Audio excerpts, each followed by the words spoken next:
Welcome to another episode of Hearth and Apron. I am Jackie and this is my channel. It kind of is just based around my home and me trying to help create motivating content to help get you through your everyday tedious tasks and that to-do list that we all have. Now, today's episode is a little bit different. It is my 20th episode that I have put out, which is so super exciting for me, and I wanted to shake it up a little bit. So I feel like we are all put on this like perpetual hamster wheel where we're just kind of going like Groundhog's Day. Like it's just, we're not really leaving the house, so there's not very much to kind of break up your day and change things up. So I thought that it would be a fun thing to show you how my family likes to break up some of that time and some of our fun family ideas that we like to do. So make sure to check it out. Let me know down below what you think. Hit that like and subscribe button and let's go. Let's kick this off with a movie night. So basically what I'm going to show you right now is how I set up my concession bar. I feel like that is one of the funnest part about going to the movies, right? Is getting to go pick out new snacks and getting to sit down and just kind of enjoy your whole movie theater experience. So I like to bring a little bit of that magic home. And I decided to make 2 signs with my Cricut, and I'm going to take you behind the scenes so you can see how I do that. But I think that they turned out really well, and I was excited because I paid less than $10 for both signs to be completed from start to finish. And I hope that you will let me know what you think about them. And if you would like to see more fun DIY crafts and other content, be sure to check me out on my Instagram page where you get to see a little bit more of my day-to-day life. And I believe you'll be able to see the handle right here. Anyways, as I was saying, I'm going to show you how we set up our concession bar and give you an idea of some kind of what kind of snacks we get and things of that nature. I hope that you like this. Let me know down below. First and most important thing to do is to measure your workspace to make sure that you are printing in the right size. I have actually miscalculated before, and I have found that it is always best to just measure it and do it probably twice to make sure you have it exactly right. And then it is really easy to go ahead on over into the Cricut app and adjust it. My biggest complaint with the Cricut app is that it is constantly having to be updated like almost every time I open it, and that can be really inconvenient at times. Now, I don't know if you can see, but I am just cutting out the exact amount of vinyl that I need for each individual piece of these little items. I don't like to cut out a giant piece. I like to utilize as much of the vinyl as possible. And when I have extra strips that kind of don't work out, I set them aside into a little file so that I can use them for other projects when the need arises. And I might find that that size is the perfect size that I need at the time. If you're wondering what I'm doing at this time, I am doing what is called weeding, and it's where you pull off all the negative space from the sticker that you're making, and then you use transfer tape to go over top, and then it makes it really easy when you're trying to layer images like I'm going to do with the popcorn and tickets. Now, this is the first time I've ever done it, and if you really look closely, you can see where I messed up on the tickets, but I actually am totally good with that. I think it just gives it a little bit more character. Don't worry, I'm not going to make you watch me put on all of these stickers. I'm going to show you how this turned out in just a second.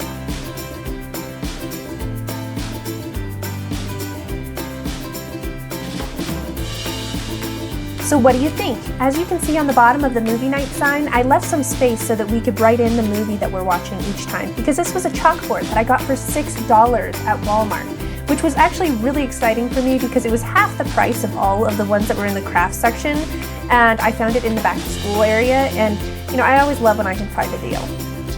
Now that those signs are made, I am just going to go ahead and give a real quick clean to this area, and my husband is going to go ahead and fill in our sign with the movie that he picked for the evening, Spaceballs, the 1980s classic.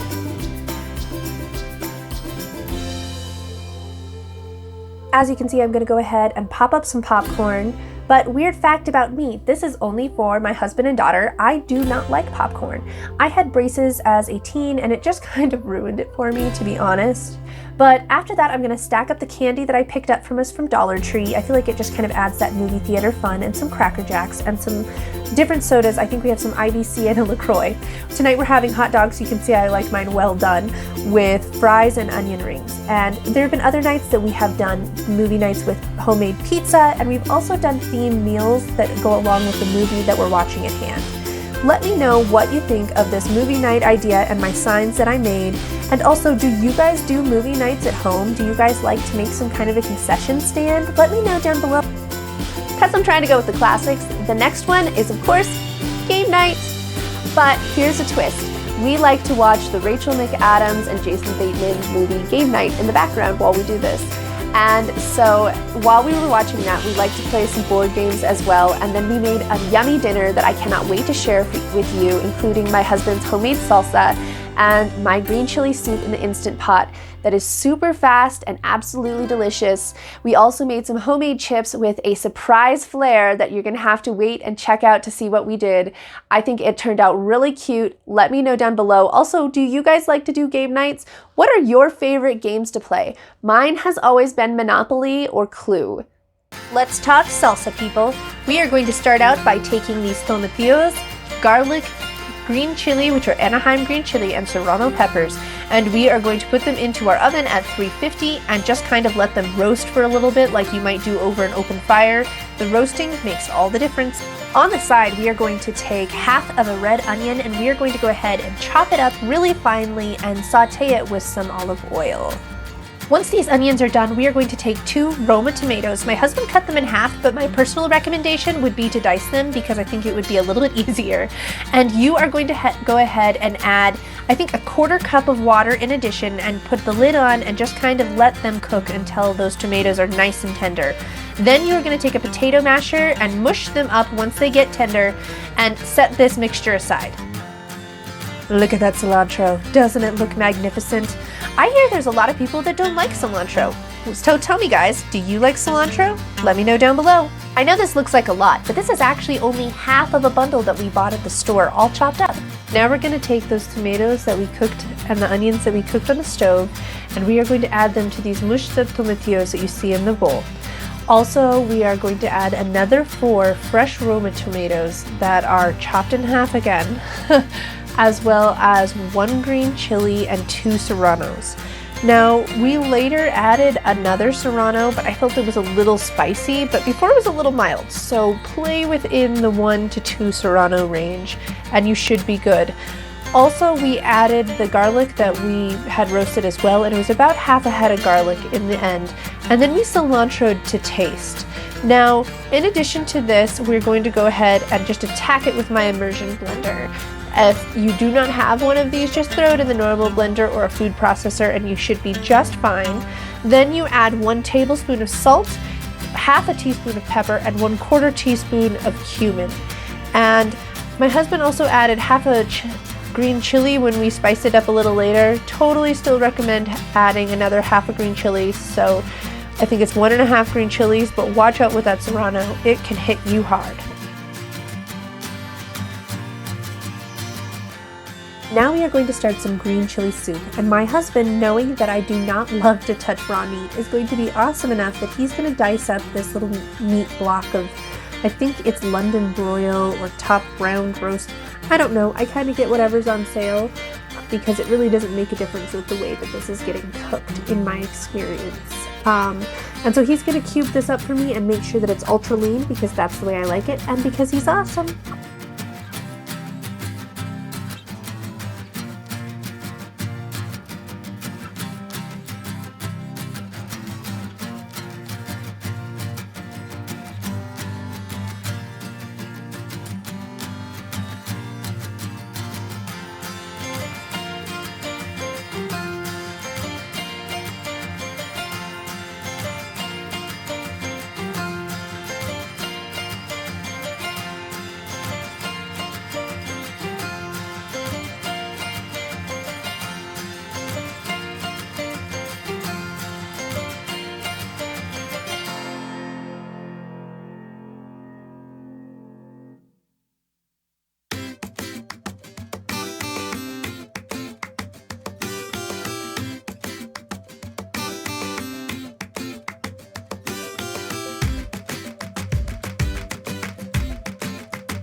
Now that he's finished up with the meat, I'm going to go ahead and get started on the veggies.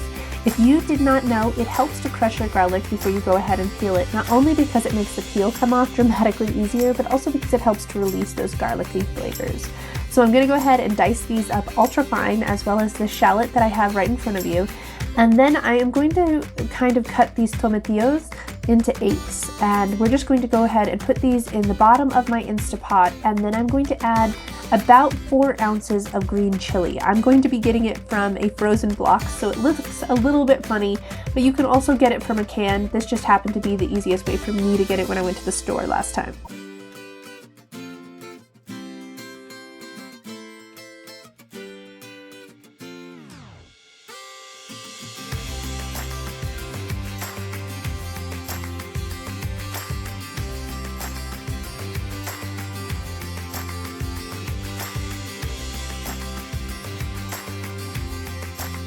Okay, so here's the secret to my green chili or green chili soup.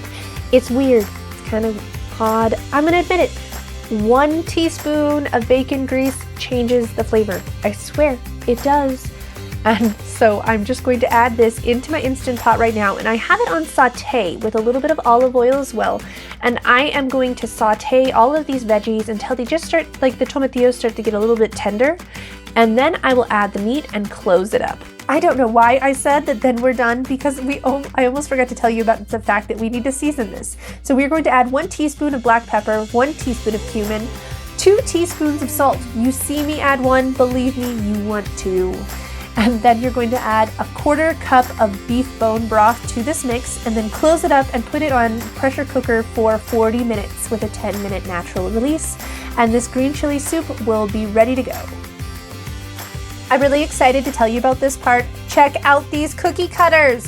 They are all the different symbols that you will find on a card deck, and we used these to make themed chips for this evening's meal to go with our soup. We made heart, club, spade, and diamond shaped chips. And I think they turned out great, and I was so excited. I know that we will be using these for game nights in the future, if it's making quesadillas, sandwiches, more chips, little maybe pizzas, or mini pot pies or Pop-Tarts. I know that these are going to be used so many times. I will link them down below in the description if you're interested.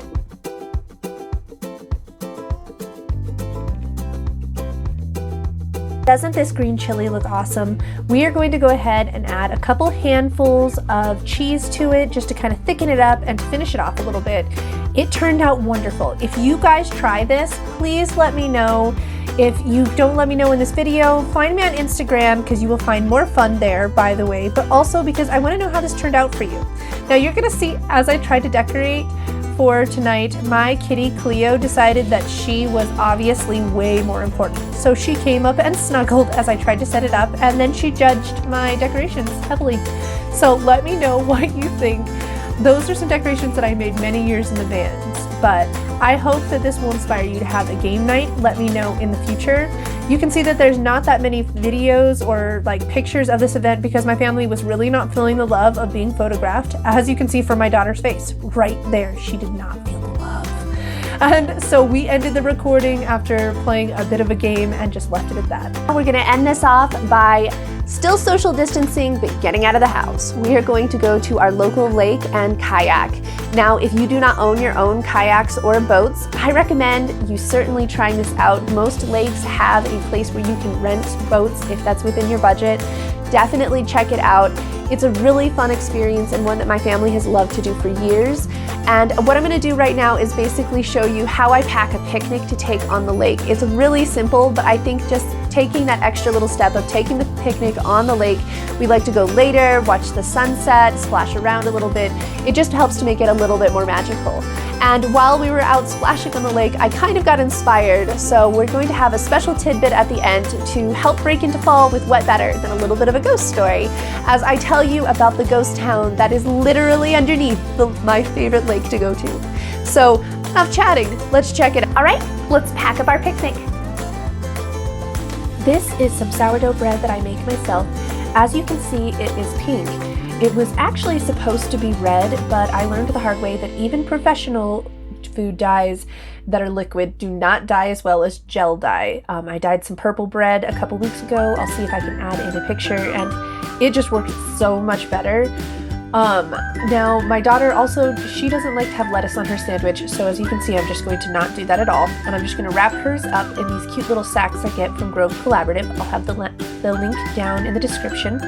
And if you do like to put lettuce on your sandwich, a weird little life hack, wrap your sandwich up in a paper towel when you are done, because it helps to keep the bread from getting weird and mushy, and I'm really like OCD about that, and so this really helps a lot. After I'm done with this, I'm just going to go ahead and prep some carrots, and I'm going to put those all in one bag because we can share and meet up in the boats. And then as you can see, I just have a couple other assorted snacks up here, and I will grab us all a LaCroix or a green tea or something of that nature to take as well. This just kind of makes it a little bit of extra fun because you can just sit around and kind of lounge on the lake. There's really nobody else out there with you, and really quite often if you get out early enough, you can see a couple animals, and so that makes it fun as well.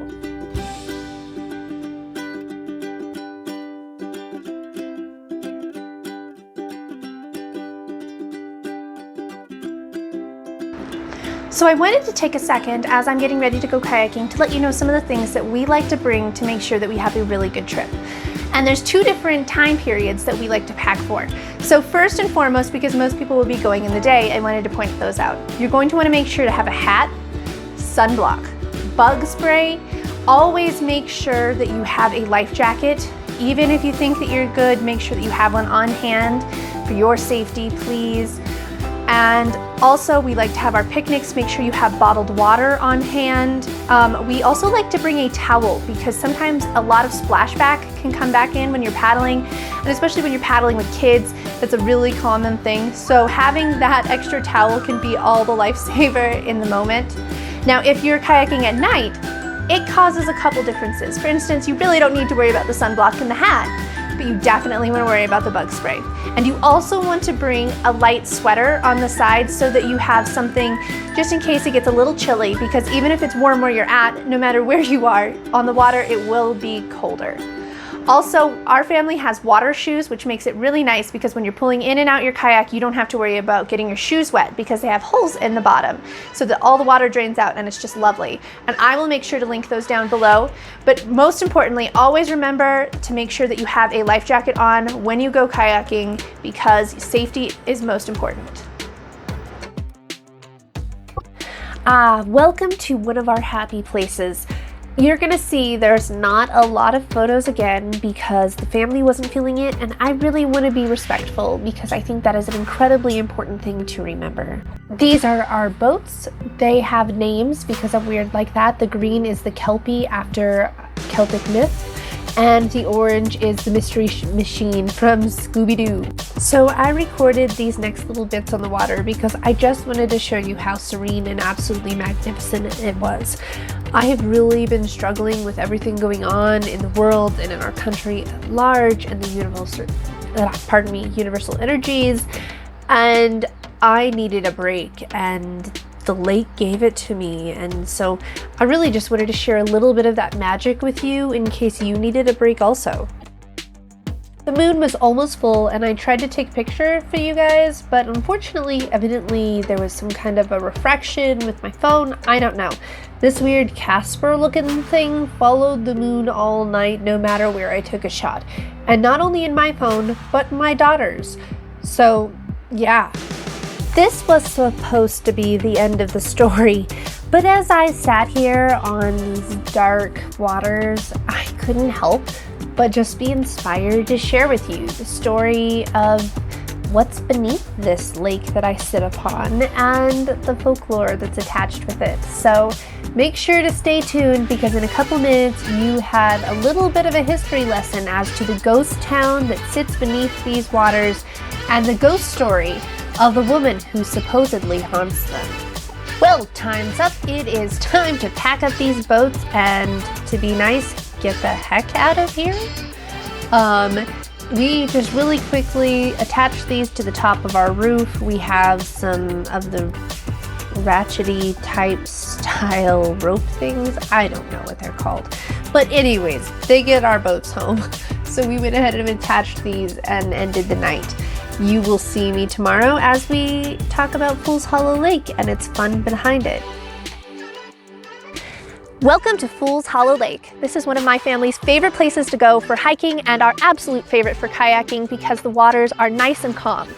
Now, it is also teeming with wildlife, from herons to beavers to I believe we have eagles. There's all kinds of wonderful things. But what I want to tell you about right now is what's hidden beneath its surface. Right underneath these beautiful murky waters, you will find the abandoned ghost town of Adair. Now, it was established in 1878 by Thomas Jefferson Adair and 12 families who were trying to make a homestead settlement. Now, they tried to grow crops and they tried to have livestock, but what they didn't know is that they were doomed from the start because the soil beneath was laced with sand and salt. And after many years, they decided to give up, and I do believe most of the residents moved to the local town that I live in, Show Low, Arizona. But the time that they had here, while I'm sure there were some wonderful moments, was filled with death and sadness and many hardships, as so many in the Southwest during that time. But in this area, it also included a heavy rain of smallpox and different kinds of diseases actually beneath the waters. Still standing when they filled it up with water in 1957 was still the smallpox house where they would send children and people who they felt were incurable to essentially quarantine until they passed. Now, despite all of this sadness, it's said that most of these residents have rested in peace, but there's a legend in town that one of them hasn't. So now I'm going to use this opportunity to just really quickly tell you about one of our local legends. We don't have a lot, so it's fun when you get to talk about it. We have one called the Blue Lady, which was supposedly a lost resident of Adair who passed away, and they say that she shows up on the lake on a moonlit night when it's really misty and is bathed in a blue light and wears a blue dress. So I've heard stories that she's just woefully wandering around. I've also heard stories that she is looking for her child. I don't know exactly with that, but I figured what better way to help break into the fall season than with a good old-fashioned ghost story. Well, I hope that you liked today's episode. I know that it's a little bit different than the content that I normally share, but being my 20th episode, I just wanted to shake it up a little bit. Make sure to let me know down below what you think. And also, what do you guys do to help break through the boredom in your home? Like, what do you guys do for fun family ideas? Let me know down below. I'm always looking for more ideas to do with my family. Also, if you really enjoyed the end with a little bit of a story about the town of Adair, let me know down below about that as well, because I can talk to my local historians to see if I can get into the cemetery, which is the last standing relic of the ghost town that I told you about. And I think that that could be fun, and maybe I could go to some other places in the Southwest to tell you about them. But I want to know, is that something you guys are interested in or not?